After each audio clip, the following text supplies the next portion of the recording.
G'day, I'm in mate. your hands. Oh, isn't that so amazing? I think it's really important, actually, that people really could imagine that everybody is there, baby, and that we can have the courage to be able to adjust the things, which is more to make things more social where we are.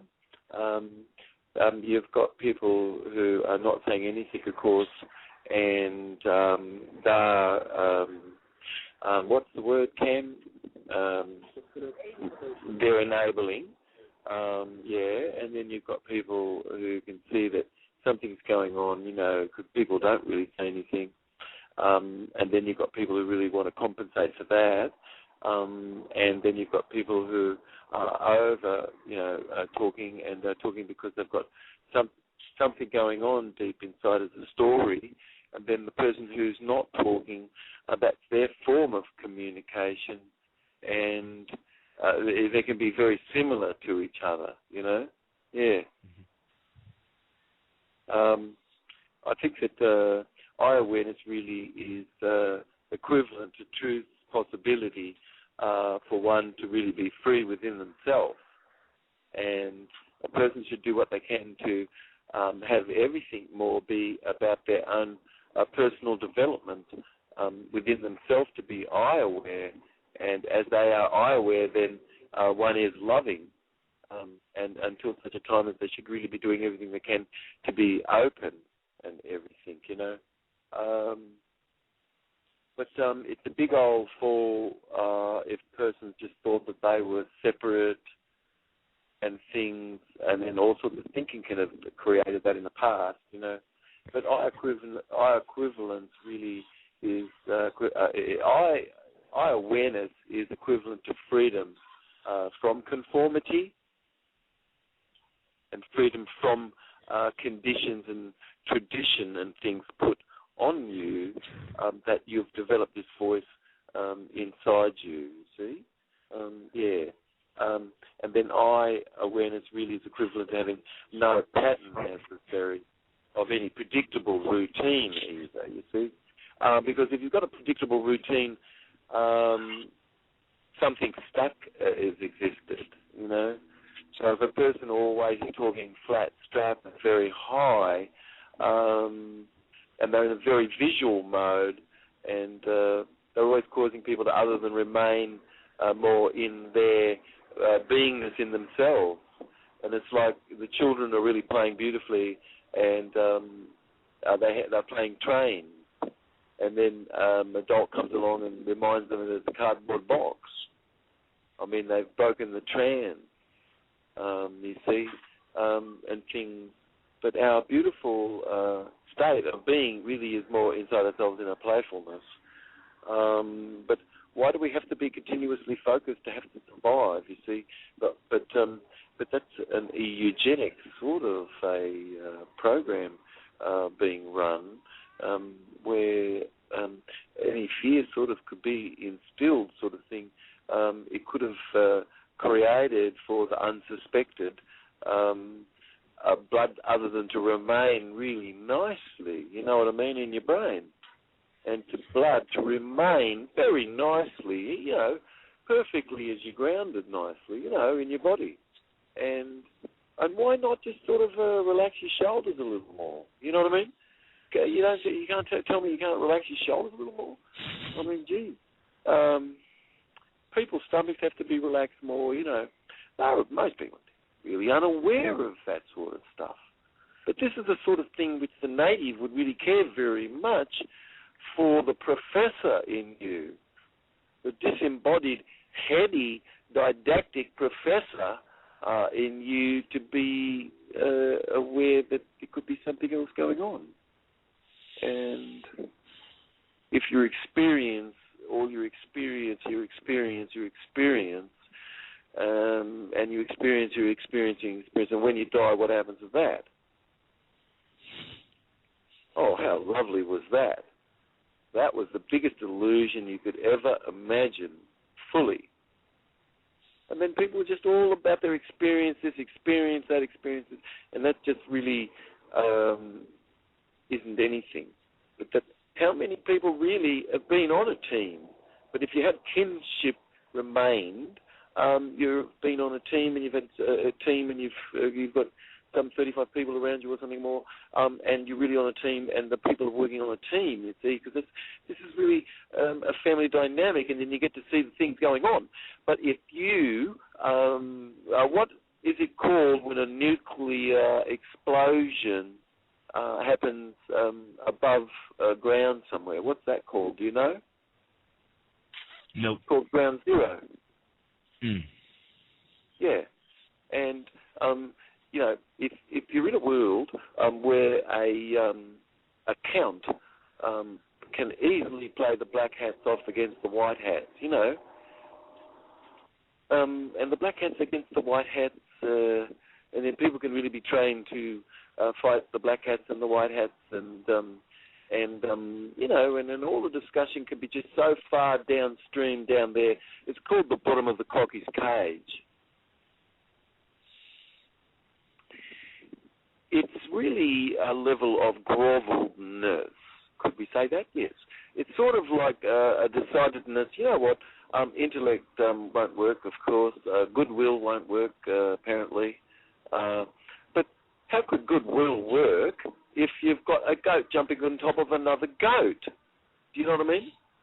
I mean, how can a system work where if there's only just 5 countries really not part of the plantation, you know, and then, of course, Russia and China and America and Europe and Australia and Canada and most all the countries sort of are part of the plantation, you see. But there's only maybe 5 countries left. It's really not part of the plantation. Of course, Syria is part of that.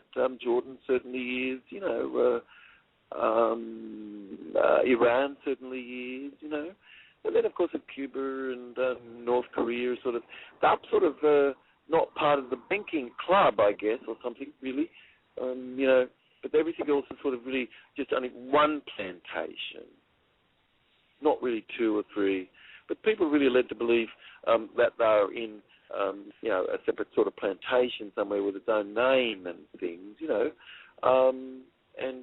and then they can, the same corporation really is there, but it just sort of really is an election of the officers for the term, you know, but the corporation remains the same, run by the same people, and that's the hand above the government. And then cognitive dissonance sort of allowing that, because you could really have a moratorium just to own the growth of the money supply, everybody equally, as they should, because that's new money. If you knew how a brand new $100 bill is created. But who owns the growth of a new $100 bill? You know, and if it's flowing as it should, as it has in the past, 9 times in the history of America, things really work good. And certainly in England, for 900 years, things work pretty good. But the moment in 1791 that the Bank of England got owned by Patterson and King William of Orange, and it got taken away from the Fogg family, you know, the eye awareness and the Church of David sort of really became ever more corrupted, because a system of usury came to be, you see. And that snuck in and created a slave as an octopus to create all the wars. And there's a reason why that's the biggest sin that's occurring on the earth. And when people participate in language, it's at the bottom of the cocky's cage. It's sort of like when people finally have to hit each other or something, which boys are trained to do. It's a level of groveledness, you see, because you say, oh, well, we'll bugger intellect, you know what I mean? We're just going to go with brute force, you know, but thinking chatter, to invent and to hide a lot of stupidity, and inventing a chatter to just to hide stupidity, that's a signature of itself, you know. Yeah. Anyway, there's a few things sort of happening in the world, isn't there? But you can really have created apathy and know how to sort of have worked that. But that, as you could see this, as I see it, you really can escape from that. Because why should you, other than care,